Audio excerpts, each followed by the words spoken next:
ሰላም ውድ ተማሪዎች እንዴት ናችሁ? በዛሬው ቪዲዮ የምንመለከተው ቀጣዩን ፓርት የሲምፕል ማይክሮስኮፕ እንመለከታለን። ስለ ሲምፕል ማይክሮስኮፕ ማለት ነው። ጥያቄ አስተያየት ካላችሁ ሪኮመንዴሽን ቪዲዮ ሌላ እንዲሰራላችሁ የምትፈልጉት ቪዲዮ ካለ ኮሜንት ላይ መጻፍ እንዳትረሱ። ቪዲዮን ከወደዳችሁ ላይክ ለጓደኞቻችሁም ሼር አድርጉ። ስለ ሲምፕል ማይክሮስኮፕ the hand lens is an example of a simple microscope. It consists of a convex lens in a supporting frame ይላል። ስለ ሲምፕል ማይክሮስኮፕ ነው የምንመለከተው። በጣም ለባዮሎጂስቶች ወይም እኛም በየትምህርት ቤት ላብራቶሪዎቻችን ዩኒቨርሲቲም ላይ ባዮሎጂ ላብ ላይ የተለያዩ ላቦች ላይ የምናገኘው ማይክሮስኮፕ አይነት ነው። ቤተ ሙከራዎች ውስጥ በተደጋጋሚ የምንጠቀምበት የማይክሮስኮፕ አይነቶች ናቸው ሲምፕል ማይክሮስኮፕ የምንለው። ከዛ ውስጥ እንደ ሃንድ ሌንስ ቤስት ኤግዛምፕል አድርገን እንወስዳለን። ጥቃቅን የሆኑ ነገሮችን አጉልቶ በማሳየት የሚያገለግለን የማይክሮስኮፕ አይነት ነው። እንደ ቤስት ኤግዛምፕልም ለሲምፕል ማይክሮስኮፕ ምርጥ ወይም ቤስት ኤግዛምፕል ተደርጎ ይወሰዳል ሃንድ ሌንስ ማለት ነው። የተሰራው ከባዮኮንቬክስ ነው። በሁለት በኩል ወደ ውጭ ጎበጥ ያለ ባዮኮንቬክስ የሆነ ሌንስ ነው። ሌንስን ደግሞ የሚይዝ የራሱ ፍሬም ጋር ነው የተሰራው። It is used to observe the external form of objects and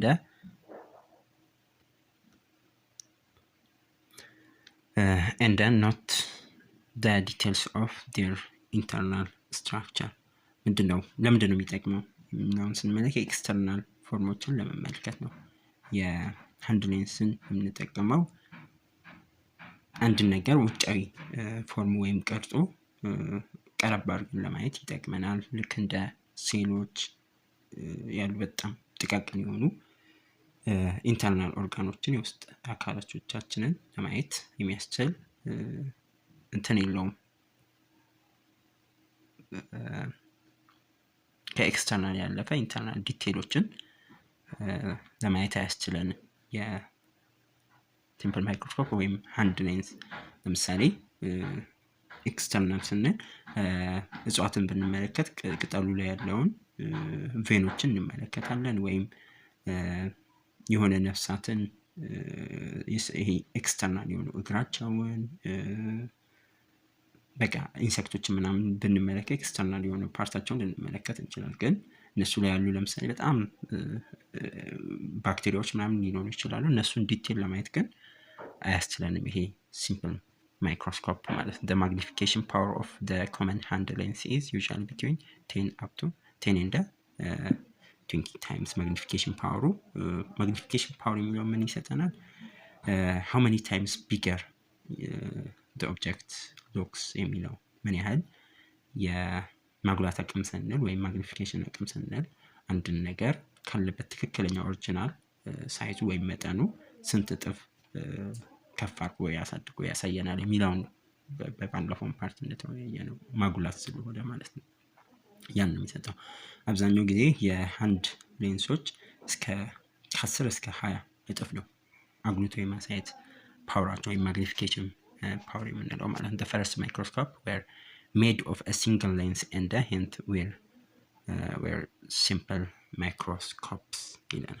የሂስትሪውን ስንመለከት የመጀመሪያው የሚባለው የተፈጠሩት ማይክሮስኮፖች አንድ ሌንስ ብቻ ስለሚጠቀሙ ሲምፕል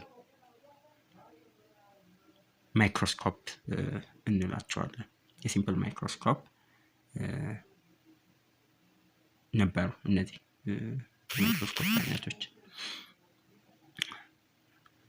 ኦኬ እና the first microscope were made of a single lens and hence were ሲምፕል ማይክሮስኮፕ ነበር። ምንም እንኳን ሲምፕል ማይክሮስኮፕ ቢሆንም በዛ ጊዜ ግን ሳይንቲስቶች እስከዚያ ጊዜ የነበረውን ከዛ በፊት ማይታወቀውን አዲስ የሳይንቲፊክ ወርልድ ወይ አዳዲስ እውቀቶችን እንዲያውቁ ስለ ሴል ምናምን የመሳሰሉ ነገሮችን እንዲያውቁ አስችሏቸዋል። ሚናቅ አይደለም ማለት ነው። አስተዋጽኦ በጣም ትልቅ ነው። አሁንም ላደጉት የማይክሮስኮፖች እንትን እንደመነሻም ስለሚወሰድ። ሌላኛው የማይክሮስኮፕ አይነት ደግሞ ኮምፓውንድ ማይክሮስኮፕ ነው። ቅድም ሲምፕል ማይክሮስኮፕ ስንል ጀስት ማግኒፋይንግ ግላስ ምናምን የመሳሰሉት ማለት ነው።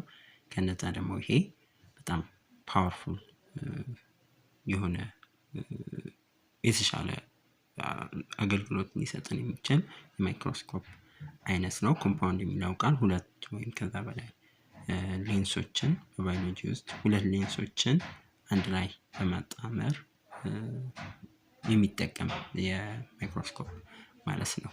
ሁለት ሌንሶች በከፍተኛ ሁኔታ አጉልተው ኮንቬክስ ሌንሶችን ይጠቀማሉ። ሁለት ዋና ዋና የሚባሉ this microscope with magnifying power of two convex lenses, the eyepiece which is ocular lens ምንለው ማለት ነው, and then the objective lens are used to produce a magnified image of small objects. ሁለት የማይክሮስኮፕ ማግኒፋይ ለማድረግ ሁለት ኮንቬክስ ሌንሶችን ይጠቀማል። የመጀመሪያው አይፒስ ወይም ኦኩላር ሌንስ የምንለው ነው። እነሱ ጀስት ስፔስመኖች በአይናቸው የምናያቸውን የምናይበት ኦብጀክቲቭ ሌንስ ነው ስፔስመኖችን። ኦኩላር ሌንስ ግን የምናየው ጀስት በአይናቸው የምናይበት ወይም የምንመለከትበት ሌንስ አይነት ነው።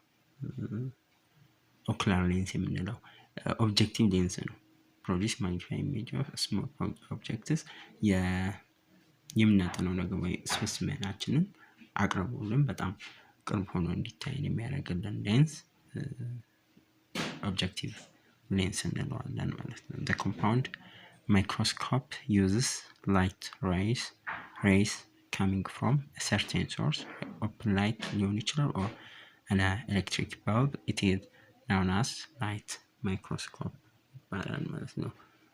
ለምንድን ነው ላይት ማይክሮስኮፕ የተባለው ስንል ሁለት አይነት ሶርሶች አሉ ላይቶችን የላይት ጨረሮችን በመጠቀም እንድንመለከት ስለሚያደርገን ላይት ማይክሮስኮፕ ይባላል። ሁለት ደግሞ ሶርሶች አሉ እነዚህ ላይት የሚያገኝበት። የመጀመሪያው ናቹራል ላይት ነው። ሁለተኛው ደግሞ ኤሌክትሪክ ኦፕን ላይት ወይም ናቹራል ላይት። ይሄ ናቹራል ላይት ኦፕን ላይት የምንለው ሚረሮችን በመጠቀም የፀሐይ ብርሃኖችን በማንጸባረቅ የሚገኝ ነው። ሌላኛው ደግሞ በኤሌክትሪክ በልብ ወይ ኤሌክትሪክ ላይት በማይክሮስኮፕ ቤዙ ላይ የተገጠመ በልብ አለ ወይም አምፖል አለ።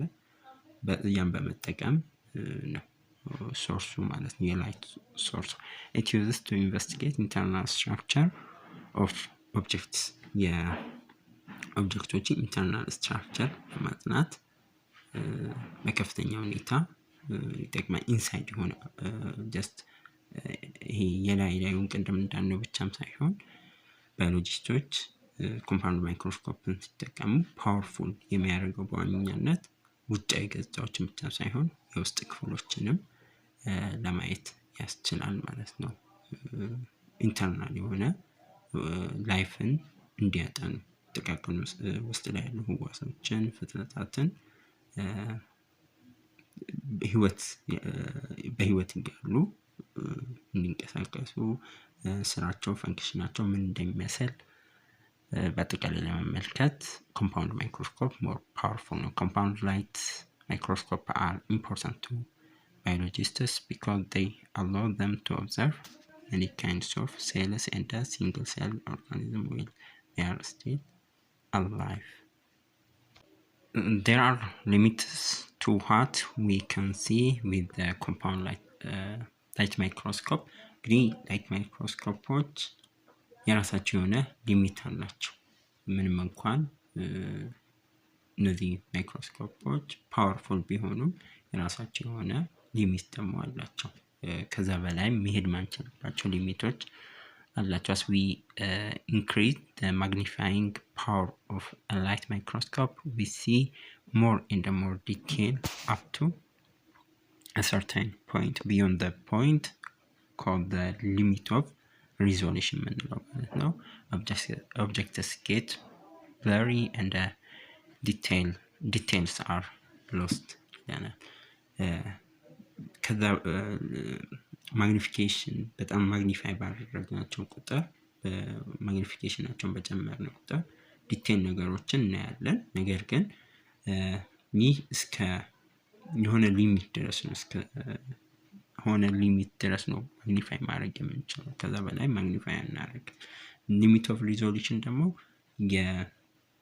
የምናያቸው ነገሮች ዲቴላቸውን በግልጽ የምናይበት የሚያቆምበት ፖይንት ማለት ነው። ከዛ በላይ ከዛ ሊሚት ወይ ከዛ ገደብ በላይ ካሳለፍነው ምስሉ ብለሪ የሆነ ደብዘዘ ይሆናል ማለት ነው እና ዲቴል የሆኑ ነገሮችን ደግሞ ሎስት እናጣለን ማለት ነው። ስለዚህ ይሄ ሊሚታቸው ነው።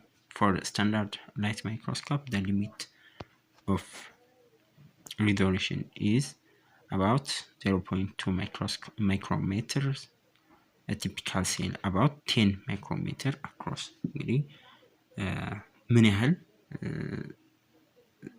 ጥቃቅን ነገሮችን የማየት በላይት ማይክሮስኮፕ ማየት እንችላለን የሚለው ስታንዳርድ ሊሚቱ for most light microscope the limit resolution about ወደ 0.2 ማይክሮሜትር ነው። አብዛኛው የላይት ማይክሮስኮፕ የስታንዳርዳቸው እስከ 0.2 ማይክሮሜትር አካባቢ ነው ማለት ነው። አንድ ለኮምፓሪዝን ቲፒካል ሴልን ብንወስድ ከ10 ማይክሮሜትር ነው። 10 ማለት በጣም ከፍተኛ ነው። በጣም ይበልጣል ማለት ነው ከ0.2 ላይት ማይክሮስኮፕ ማሳየት ከሚችሉ አንፃር። ስለዚህ በላይት ማይክሮስኮፕ ሴሎችን ለማየት በጣም ምርጥ የሆነ መሳሪያ ይሆናል ማለት ነው። ምክንያቱም 1 ሚሊሜትር እስከ ለ1000 ማይክሮሜትር ነው እናካፍለው አይደል? ስለዚህ 0.2 ማይክሮሜትር በጣም ጥቂት ነው። ያን ማለት 0.2 ስታንዳርድ ሊሚቱ ከሆነ ለሴሎችን ለማየት በጣም አሪፍ ይሆናል ማለት ነው ላይት ማይክሮስኮፕ።